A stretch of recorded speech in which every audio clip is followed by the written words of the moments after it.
MG42 in a heavy machine gun roll with the Lafette stand on it.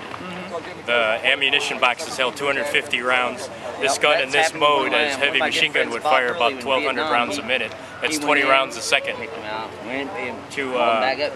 change the barrels, which had to be done after every 250 rounds, you would hit this switch and pull out rotates out the barrel and use the asbestos mitt to change the hot barrel out with the fresh cold one that would be replaced. And he said it was just a huge fiasco during that transition time. Slam back in there if I can get it in. The 70s, all the way to the 80s, stuff like that. Come on, you're under fire now. Yeah. It's a Browning M1919A4. This is the civilian version, semi-automatic. During World War II, they were automatic at 650 rounds a minute, about 10 rounds a second. During World War II, they had a cloth belt, but this one has a disintegrating metal link belt. So you'd have the metal links come out the right side and the empty casings would come out the bottom. What else?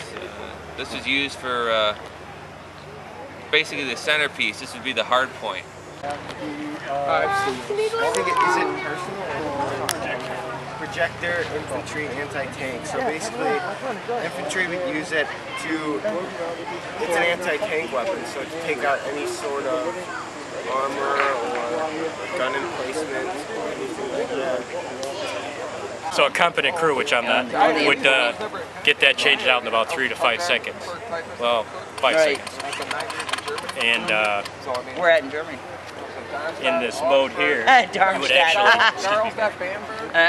actually be able to work the elevation of the gun with this tripod, the traverse as such, and the trigger mounted down here.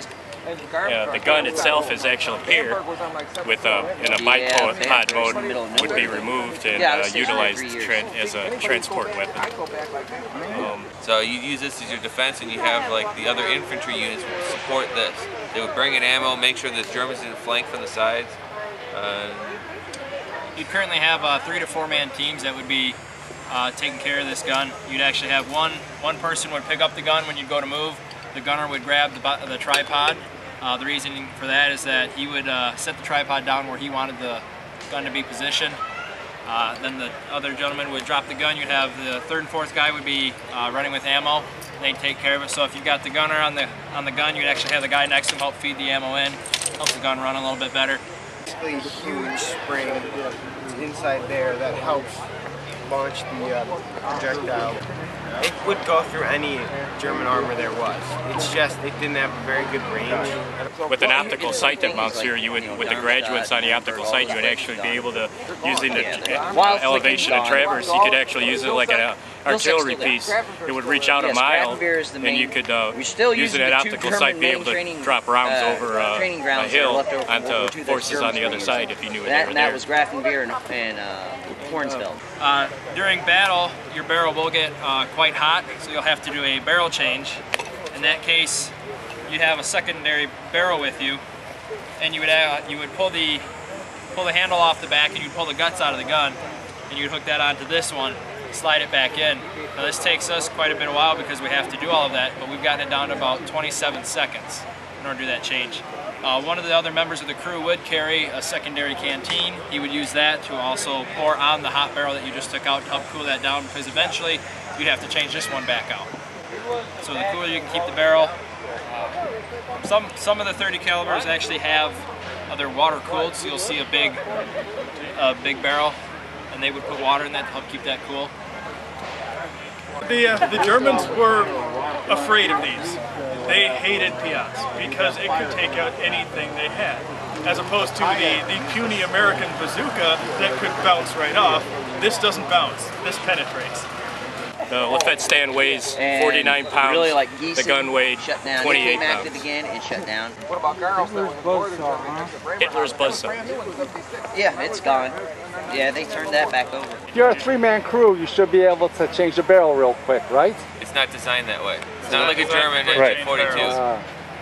You'd have to take the handle off, take out all the guts, and in the middle of combat, somebody's shooting at you. You don't want to be fumbling with all the little... You actually have to start with pushing in the spring, and then you have to take this component off. You have to use that for other parts, especially putting in the trigger section down below. You have to push in a pin. So you guys would be at a disadvantage against MG42, obviously. Well, that's why we have supporting infantry. Where the Germans, they actually use their MG42 to move forward and use that as their main firepower. We have an M1, and we have BARs, and we have 30 cals. Well, we're going to use this as a strong point to keep the Germans down, and we're going to maneuver around them. We're going to come from behind, we're going to hit them in the side. They can't move their machine gun like we can move our rifle. And the third and fourth guy would usually typically also have an M1 with them. So the Germans fight in a completely different ideal than we do. The bazooka had a 2.36 inch round. This is 3.5 inches. Okay. And so it's all going through this one point. Right. GI soldiers are instructed to attack during that process, but they didn't have a whole lot of time. A competent crew could change out to 3 to 5 seconds, and if you were longer than 7 seconds, you weren't allowed to be a machine gunner. So they were trained to change the barrel out rapidly. Whatever they put there belongs to them. What's the caliber? The rounds they fire are the 8mm, same standard rounds that are used in the German rifles. They turned that back over to Thanks. All right, so from over here you'll see the very top weapon that we have is the M1 carbine. Came out to replace the Colt 1911 sidearm pistol for officers, gun crews, and of that nature.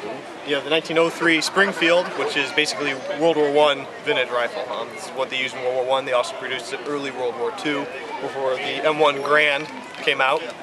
You also have the 03A3, which is basically an improvement on the 03. And then, of course, the squad automatic weapon, the Browning automatic rifle. Over here you have German K98 Mauser, our little capture piece.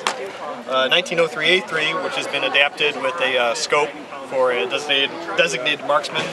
Another M1 Grand, and then the M1A1 Bazooka rocket launcher.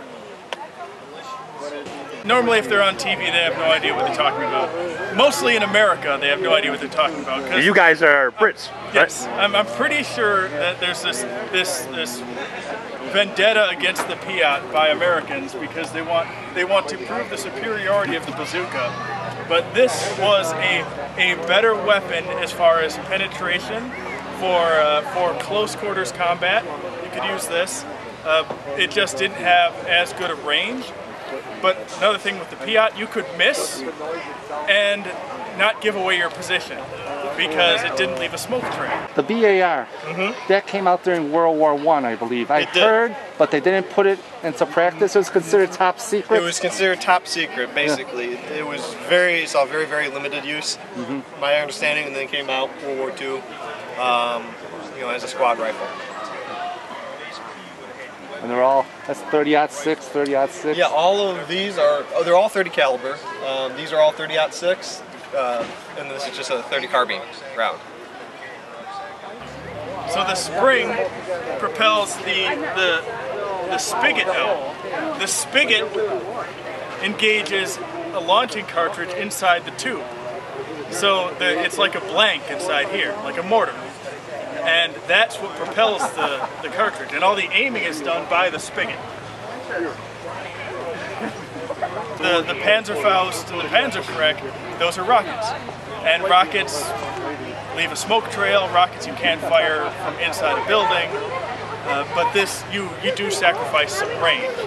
But if you can hit something, usually 70 to 100 yards if it's a tank, that's about your maximum effective range. If you can hit something, you're going to take it out.